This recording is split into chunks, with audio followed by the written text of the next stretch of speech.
Hello and welcome back to another episode of the BlockHash Podcast. We have another great episode for you today. Be sure to hit that subscribe button and follow wherever you are tuning in. Hold tight for just a second as we play a quick advertisement and countdown video while we wait for everyone to join. Thank you, and we hope that you enjoy the episode.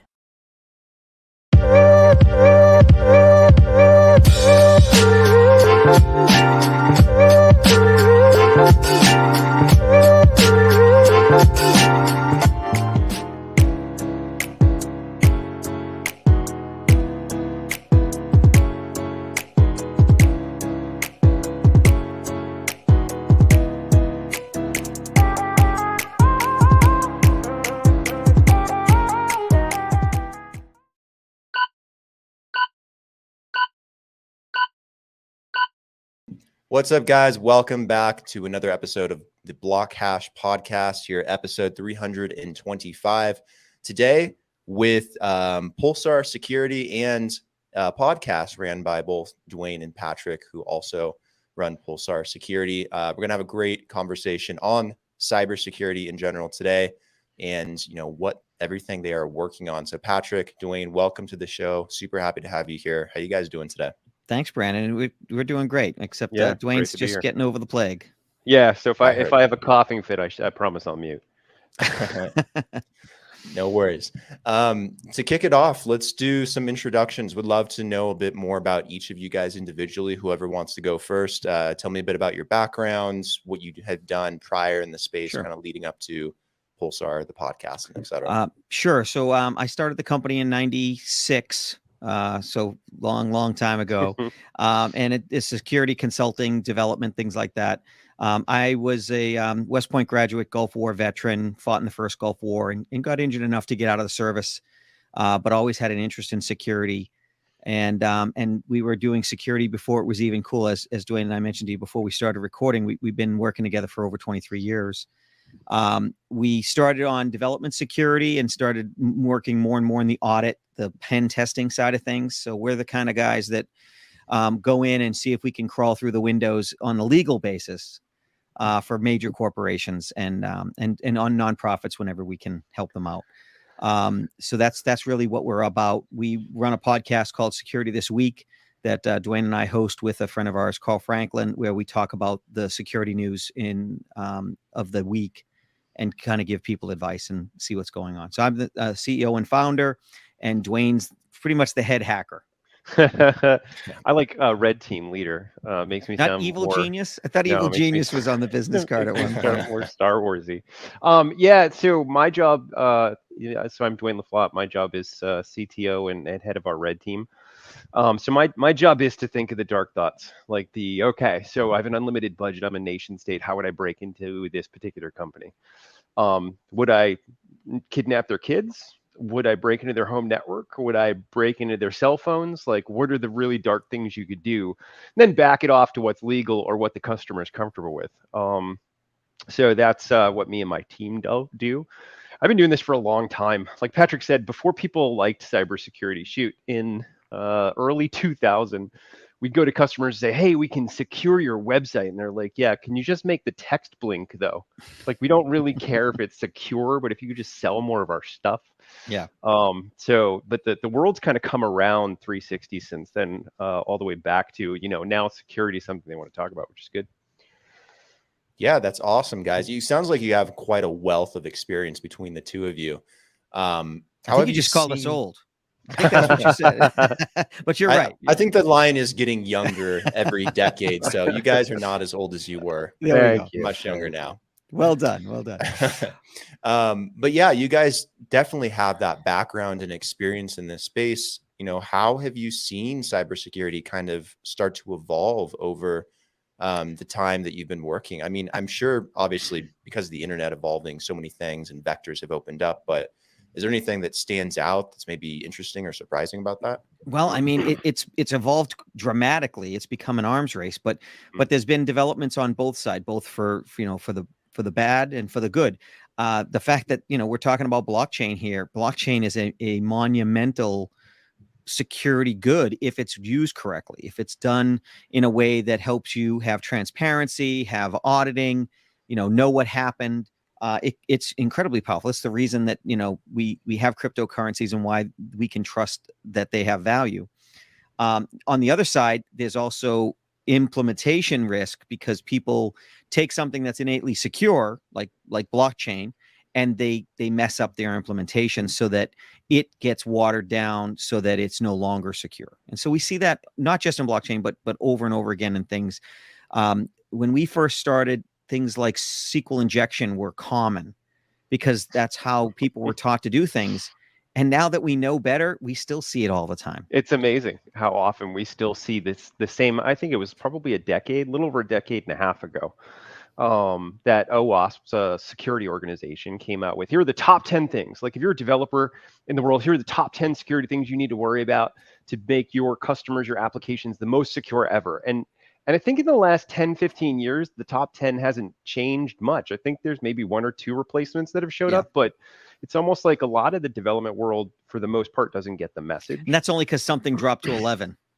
Right, exactly. It didn't go away. Yeah, and it's crazy. The other thing you think about is, like, when we approach applications, and we see this, I don't know if you saw the 3CX hack that happened this week. So voice over IP phone hack affecting 12 million users. Where you can gain access to every call and call history and voicemail, etc. And I'm sure when you sit in the sprints and the development room and they say, okay, great, we're going to create this application, nobody sits down and goes, okay, how much time are we going to spend on security? It's all feature, try and get the application out the door because time is money. And then afterwards they go, oh, well, how do we secure it? And try and bolt it on afterwards. And that never works. Yeah, that mentality is still there, and unfortunately, you're right. It just doesn't work. Take that point. So let's go back to blockchain for a second. So blockchain is a technology that was developed with security in mind, with security first. It's a security technology when you look at it. My experience is that only technologies that are developed with security in mind, where the security is the focus, have a chance of not finding 0 days later on. They still might. They still might be some problem with the blockchain we hadn't thought of, but it's far more likely that a protocol, a communications protocol, or a backup mechanism or something like that is going to have fraught security vulnerabilities than something that was designed with security in mind. And that's why it's so important. We can have nice things, but if we don't think about security first, someone's going to take them away. Absolutely. Those are some good points being made. I didn't know about the VoIP thing. I always thought most of those applications or the apps that use like VoIP, or the companies, the security behind it was like really, really good and like super tight, but it's supposed to be. It's supposed to be, right? I think we all think everything is secure when it's using like encryption and everything, but someone eventually figures it out. Someone eventually figures out how to get around a system or an encryption or some method. But, with blockchain, it's very interesting because it's one of those few technologies, if we at least look at the simple use cases like Bitcoin, that doesn't seem to have a very easy vulnerability to exploit, if any. And there are other blockchains that actually have had a lot of problems. Right. Solana being one of them. Cardano's had a couple. And those are implementation problems. Yeah. It's not, there's no problem with the concept of blockchain as far that I've seen. And here's the problem. In 150 years, we might find out, well, this big hole that we didn't know about. We call those a 0 day until you know about them, but we might not. This, RSA, the security encryption that we use nowadays, has been invulnerable for decades. And now the only thing we think that might challenge it is quantum computing, which is still in the future. And so it's an arms race, though, if we always think about that. So we can't rest on our laurels and think, well, blockchain's immutable and it's invulnerable. We have to keep looking for those vulnerabilities. So there's a chance the good guys can find it before the bad guys find it.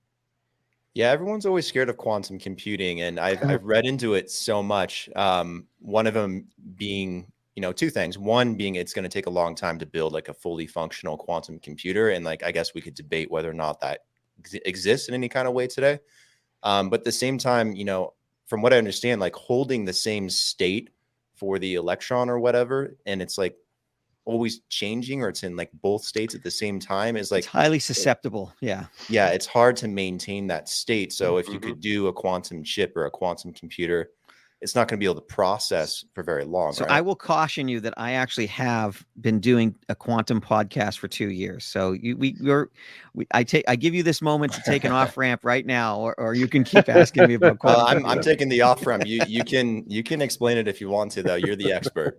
So I'll say this, and I'll try to be brief. So quantum computing is in its infancy, but it's getting towards the end of its infancy, and we're starting to actually see quantum being used for business solutions and things like that. We're still a ways away from it breaking RSA and for it, becoming a threat to encryption, but we see when that could happen, and that's probably within the next decade, certainly within 2 decades, but it might even be this decade. No one knows, but the problem is if there's a revolutionary implementation, then that could change everything. For example, DARPA, which I could probably guess at what the letters stand for, but I'd screwed up. Defense. Basically, they're the guys that invented drones, the internet, self-driving cars, Velcro, GPS. you name it. If it's cool, it was invented by all them. the things that enable our military to do amazing things. They've approached Microsoft and some other companies because they feel they may disrupt it by producing quantum computers faster than everyone expects. And so we don't have the luxury of sitting back and waiting for it to happen. We have to be ready for it when it does happen. And we don't know when that's going to be. So you have the right perspective. It's not a problem for today, but it's going to be a problem eventually. And so what people have to do is, blockchain is dependent on a lot of technologies, including encryption. And there's shared key encryption, where you and I know the key, but that means we have to have shared it at some point. So we have to be in the same room, or we have to have secure communications ahead of time. It's chicken and egg. And then there's public-private key with like Diffie-Hellman, RSA, elliptical curve. Those are the things that are vulnerable. And those are the things that need to be swapped out with less vulnerable versions, like lattice encryption. And these are the things that people aren't talking about. They're thinking, well, blockchain is secure. Yes, but the implementation is the key. And if you're using weaker pieces to build it, it's not going to work. So It's not going to stay secure. Right. How are you guys taking these ideas and implementing them into what you guys do now with Pulsar Security? Because I imagine this is, a huge part of what you guys do too, obviously preparing people today for, what could come, but also down the line, all the potential, vectors. I'm sure there's a lot of demand for that. Our job is mostly to take people and shake them and say, wake up, wake up. Right. The house is on fire. No, honestly, a lot of times we go look at things and we give customers an idea of just exactly how deep someone could go into their organization from the outside or from the inside. Yeah, and the other thing, I heard a great analogy. I'm trying to remember who it was, but I heard a great analogy. One guy said, "Listen, I came home one day, and I have locks and cameras and that sort of stuff. And I came home one day, and my door was open. And when I went inside, I got robbed. And you better bet afterwards I had better security and better locks and better cameras and that sort of stuff. And what we do is we get paid to be the robber. Like, we get paid to come in and the customer comes home and the door's open and all their data's gone, and they go, oh my gosh, oh wait, we hired these guys. Okay, how'd you break in? And they have that aha moment where they're like, wow, if these guys really were nefarious, evil hackers on the internet, yeah, they would have just owned the entire site or the entire bank or whatever it is that we're breaking into. So we sell wake up calls. We do. That's a good way to put it. Yeah. I might put that in our marketing. Might be good. That's a good way to simplify it too. Hey, we wake you up, we shake you down, and we get you to actually understand the real consequences. And sometimes customers will come and say, oh, I know we're in rough shape, and they're actually in pretty good shape because they're thinking about it. The problem is a lot of people are coming kicking and screaming through the door because it's like, well, we're being made to do this because of our insurance or because compliance, and then they're devastated by what they see. And others are like, really paranoid, and they've done the right things. They have password management, they do patching, they don't, they revoke access, they minimize, they use least privilege, they do all the right things, and so their reports are minimal. And so there's really only those two categories: those that have over prepared, which is good, that's what you need to be doing nowadays, and those that are like, oh, I didn't think that leaving a test server on the internet with no firewall was a bad thing. Absolutely. Is it more what you guys do, and this might be a silly question, focusing on preventative measures versus an actual existing problem they have, like in the moment? Because I think most people, they don't say, oh, I have a hack on my computer right now, or something's happening in the moment. most of them need to prepare for the future. We're about prevention, not recovery. Yeah, you're absolutely right. We have in the past done forensics after an attack, and it's not what we typically do, because we approach it as attackers. Like, how would we have broken in? And then we start following the path, as opposed to there's a lot of formal forensics tools and that sort of stuff. But you're absolutely right. We break in and find the 9 or 10 different ways we could completely own the entire company, and then put that in a report and say, here are recommendations. And a lot of people on the team have been in the field, 20 plus years doing cyber defense. So it gives us that unique sort of, okay, I know it was really hard to protect. Let's attack that, and then make recommendations on how they fix it. We do it differently than most, though, and we're probably going to get a lot of hate from our competitors, but we prefer to have the customer online watching us, so that they can see what a hacker's looking for, what they'll notice. Watch us break into their house and steal things. Exactly. As opposed to the way a lot of it works is they say, oh, well, give us access and then we'll let you know what we found. And there's just not as much learning. There's not as much impetus. And sometimes you find things that are smoking hot messes that have to be fixed immediately. And by having that connection, it really helps a lot. And I think we still have 100% repeat business with those that we wanted to keep doing business with. So it definitely satisfies the customer that we're looking out for their best interest rather than trying to just make a buck.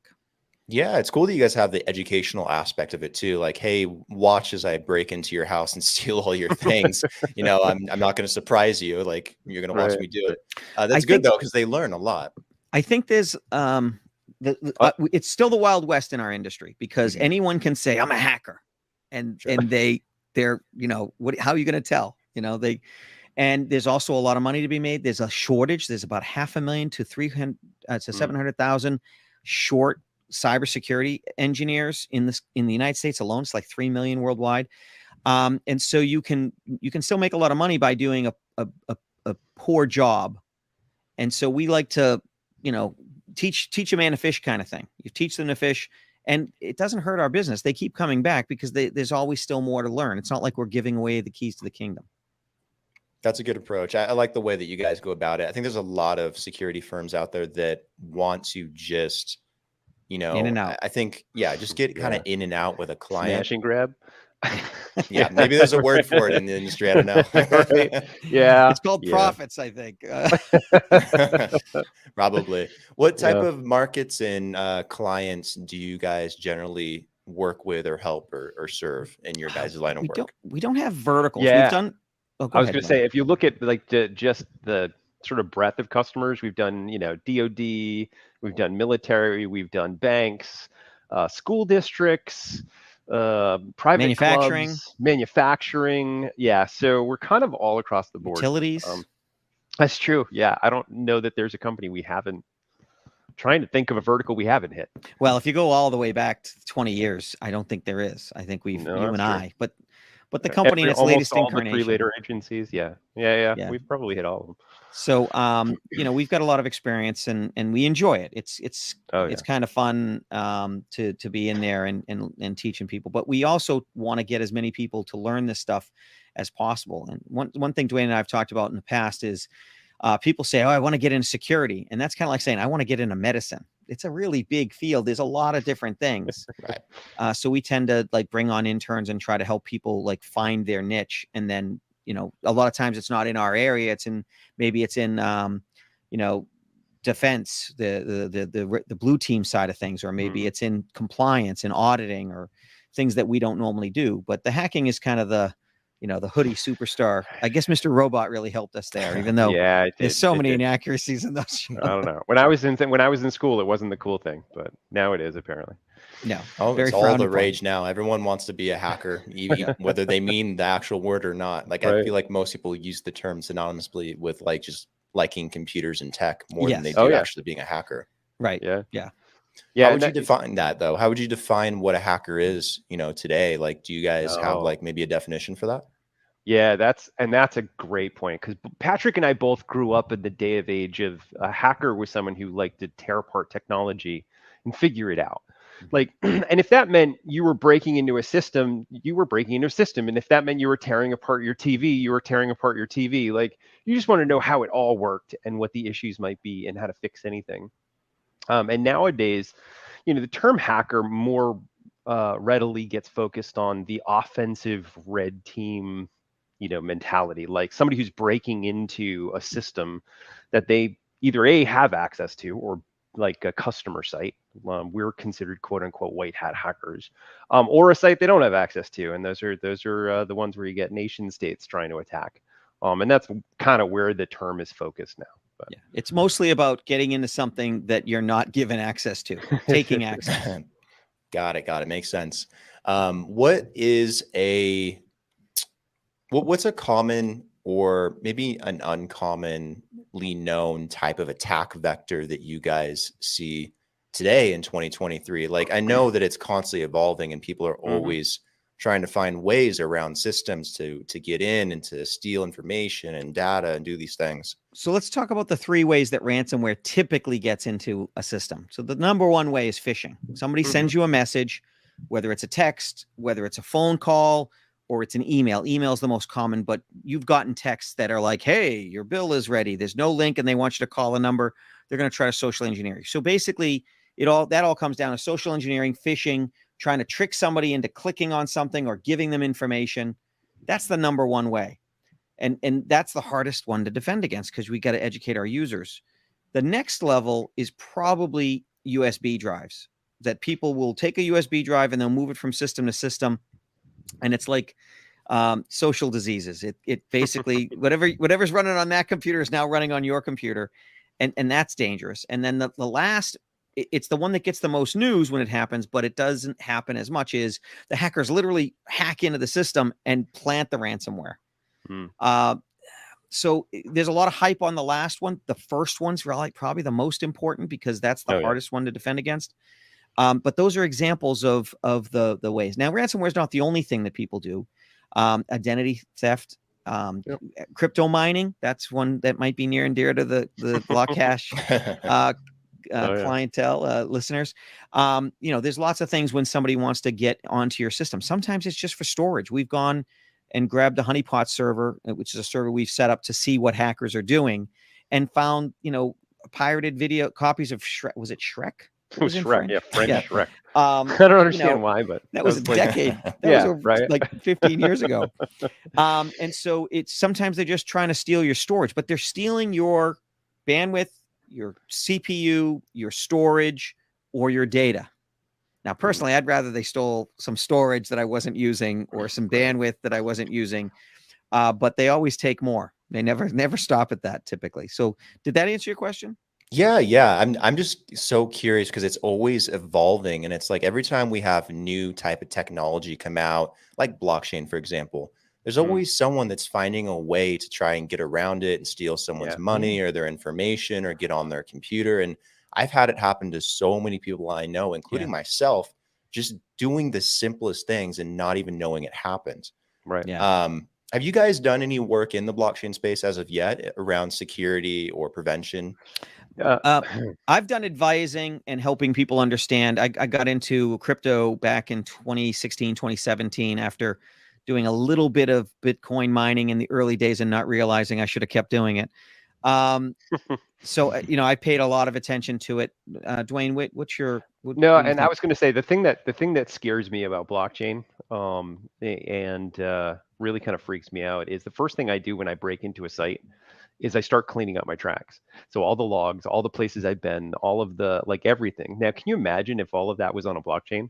Like all that data, everything that was touched on the system was corroborated amongst a chain inside the organization that I couldn't touch, was indelible. That would be devastating to what I do because we laterally move around environments from desktop to desktop. And I'm just waiting for one of those forensic style companies to go, what we should use? Let's use a blockchain to keep track of everything that's going on. And then I'm going to be kind of in trouble. But yeah, you'll have to spin up your own nodes. I will, or compromise more of the nodes, I guess, and then start manipulating the data. But yeah. What was your brief experience with crypto mining? I actually did it for a while. I had a very large Ethereum mining farm in the state of Oregon in 2017 to 2019 for 2 Wow. years. Wow. I was one of those guys that went out and bought as many GPUs as I could get my hands on, and So you were the they guys we were competing with. they were running out of semiconductors coming out of Taiwan, and they couldn't NVIDIA couldn't pump out anymore, so all the stores had to limit GPU sales to customers, and gamers were pissed off because people like me were going in and buying like 5 or 6 at a time. Good for you. And So then we have we currently have about 40 video cards running in a crack cluster, but we use it to crack passwords. We don't use it for crypto. Yeah, so during that time we were trying to build bigger and bigger crack clusters. So like our cluster right now can guess 3 billion passwords a second. So in our industry, that's fantastic. If I grab a hash, I can throw it inside this crack cluster, and if your password's anything that's guessable, I probably figure it out in a few minutes. But there was a time we were trying to expand that cluster, and I couldn't get video cards either because everybody's crypto mining. Oddly enough, there's an interesting inverse relationship to the price of crypto and whether hackers do ransomware or whether hackers drop crypto mines. So you see ransomware go up when crypto mining goes down. So we're safer when crypto is higher. Right. Yeah. So when crypto is actually high, there's less ransomware going on because they want to take every system they can compromise and throw it into mining, as opposed to trying to, encrypt them. It's an interesting relationship. Weird. Yeah. Interesting. Yeah. How do we hack that? How do we? If you want less ransomware, buy crypto. Yeah, crypto needs to go up. I think there's so much ransomware in crypto. It's actually a huge problem right now. More so last year and a half, I think, than before. But it keeps increasing. Yeah, it's on a path. Yep. And it's not even like the blockchain protocol itself or the layer ones that are having these major issues for the most part. It's like the applications that they build on top of it. Yep. They don't put enough thought into, those potential vectors, and then, someone exploits it. And every single day I hear about another wallet that gets hacked, and then they have to put out another version, or they have to pull the wallet and people lose millions of dollars. It's happened like 5 times in the last 2 months. Oh yeah. With some really popular ones too. On our podcast, Security This Week, I have a regular occurring sentence, which is convenience is the enemy of security. And so if things are convenient, you have to think about it like, well, that would make it easy for a hacker to do it. And so when you look at your wallet, if your wallet is super convenient, you might want to think about getting one that's a little less convenient. Yeah. Well, and take a look at the crypto ATMs. So just recently, there was, I don't know, $1.5, $2 million worth of crypto stolen through an ATM. Everybody's in a rush to make it as easy and as convenient as possible to use crypto in as many places. And for some reason, I don't get it, but this ATM allowed you to upload photos and videos to it. So somebody uploaded a video that wasn't a video, it was exploit code, and exploited the ATM, and then was able to pull out of everybody's wallet who had logged into that ATM. So, but the people who lost the money were the customers, not the company. The company lost reputation and maybe market share, but they didn't lose their money because it wasn't their wallets. So that's a weird situation. We find that organizations that are having their users victimized are less quick to act than those that lose their own money. Right. Did it say why they had to upload a photo or video? Was it for like a KYC, AML type of thing? They just want to make it easy for hackers. Yeah. Well, you see that. It doesn't make people come sense. up with, wouldn't it be cool if we could do that? And nobody says, okay, yeah, but is that secure? They just go with the, wouldn't it be cool? And that's where we get in problems. Absolutely. Let's talk about the podcast too. I want to know like what kind of things you guys are talking about. Is it primarily security? Is it definitely more security? Is it more specific? What kind of conversations do you have? Do you have guests? Like, give me a full rundown. So it's about a 35 to 45 minute weekly podcast. Excuse me. Duane, myself, and a developer friend of ours, Carl Franklin, and we started at square one. We started with no assumptions. We define all of our acronyms. Carl, make sure we do that. And we've talked about everything, and so that people can understand. But we use the news stories of the week as a lens. So we'll talk about, like we did talk about these stories that Duane's brought up on our podcast, so that we can then educate people on what's phishing, what's, why is a USB drive not secure, what's going on? What's ransomware and how's that trending?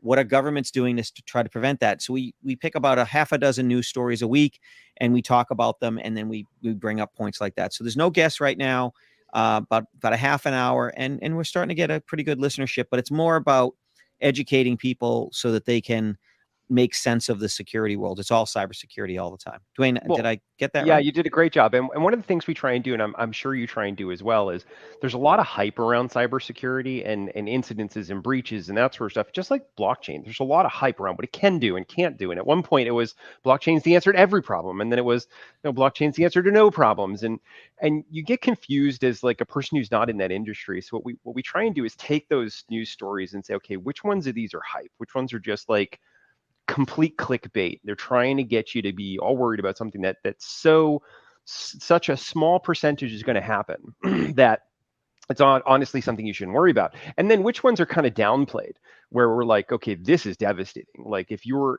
using this system right now, anybody on the internet could own your company, your house, whatever. You need to go and patch and change these settings, and that sort of stuff. So that's another sort of focus is like, how do we de-hype things and that should be de-hyped and hype up things that should be. Yeah. So, for example, if you saw an article that said hackers can control your oven to burn your house down, and then you found out they had to be standing in front of the oven and work the knobs to do it, it's not really that big of a. You're like, you get a lot of that. Kids. Right. Yeah. Yeah. Yeah, I feel like you could come up with some really catchy titles for some of your episodes. Like I saw one of them. It was like my fridge is on TikTok or TikTok's on my fridge or something. That's all Carl. Carl comes up with all those. But it's true. Like that particular episode, we talked about how like they were talking about how these hackers could take these fridges and blah, blah, blah, and doing it in IoT devices and do all these crazy things with it. And the example they used was so far-fetched. It was like, oh, you need these 9 devices that have these specific issues configured this way in your house, and then maybe they could do something. Yeah. And it's although you've hacked into networks through TVs. Yeah, I have. Actually. So that's it's not so. Yeah. Some of it is real, and we need to talk about it. Yeah. The URL is securitysthisweek.com. Yeah. Securitysthisweek.com. That's the website. Yep. That's it. Are you guys on Spotify, Apple, Google Podcasts? Yeah, we're pretty much everywhere. Amazon's, Audible, pretty much. I think Kmart, we syndicate everywhere. Rite Aid, Target, right? You name TJ Maxx. All of it. We're still going to get sued now. So yeah, we are. Yeah, we are. It's okay. Is it primarily audio, or do you guys do video as well? I have a face for audio. It's all audio right now. Carl's a real maven with podcasts. He's been doing it for over 20 years, and so he's pushing us towards doing the video. But I gotta get out of my basement and get into my real recording area. And Duane has to not be sick. All hackers work in the basement. It's fine. That's true. No, it's great that you guys focus on the educational aspect. Have you thought about in the future wanting to bring on some high profile guests, maybe within your industry to like really highlight certain topics? We might. It's really the coordination. So I travel a lot, Duane travels a lot, and Carl travels a lot. And none of us are in the same place at the same time most of the time. So by not having guests, we've been able to keep a rhythm of almost every week for we're in our 2nd year now. Right. The Quantum podcast, Entangled Things, that I do is guest driven. And we do that every other week because it's so hard to make sure you get guests every week. There's more coordination involved. So I think if we want to keep it weekly, we're probably going to keep it just the 3 of us. But if we end up going to guests, maybe we'll do that periodically. Yeah. We're open to it. It just hasn't been something we've done. And the other thing I'd say, Brendan, and as you've probably noticed, if we bring a guest on, it'd be really hard for them to talk on the podcast because Patrick just dominates most of the space. So fatality. Ceasefire, targets down. Right. I figured you were in a weakened state, Duane. I had to take advantage. I know. Thanks. I appreciate that. You're such a good guy.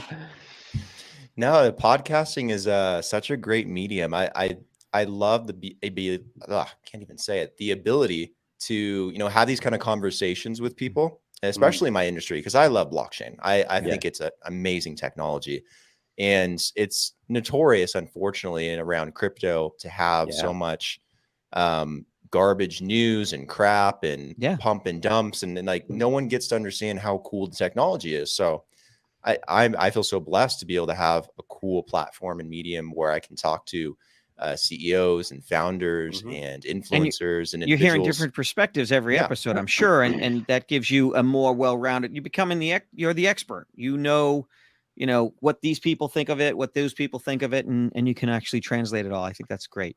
Absolutely. And I learned so much too, because I get to talk to the person that's actually doing those things versus going to Google News and trying to figure out why someone was hacked or why Dogecoin's up today or why he put a Doge logo on Twitter. Like, I mean, it's funny, but like there's so much more to it, right? I'm going to confess something. I bought 1 million Doge in 2017. You did? For nothing. And then it was in Cryptopia when they got hacked. Oh no. And so I don't have control of it. So I don't know when it comes out, whether I'm going to have 100 times what I invested or nothing. Right. Oh man. That's all right. They're recovering. I don't know if I've ever had that much Dogecoin, but I have had a few million Shiba token. Wow. Yep. But I sold it right before it broke out. That was probably the stupidest thing I ever did, but I thought it was a stupid buy. I don't never that's know. not something you could have timed. I mean, I counted on Doge being, somebody deciding it was funny and deciding to buy it up. So I bought it for like almost nothing. But we'll see whether I ever get it back. Yeah. All right, guys, this has been a really cool episode. Where can people go again to find the podcast? You gave the website. It is so securitythisweek.com. And if you want to learn about quantum, move at your own risk, it's entangledthings.com. Awesome. Cool. Patrick, Duane, thank you guys for the time. Really appreciate it. Really good episode. Had a really fun conversation. Let's do it again sometime. Awesome. Sounds good, Brendan. It was great talk. Thanks.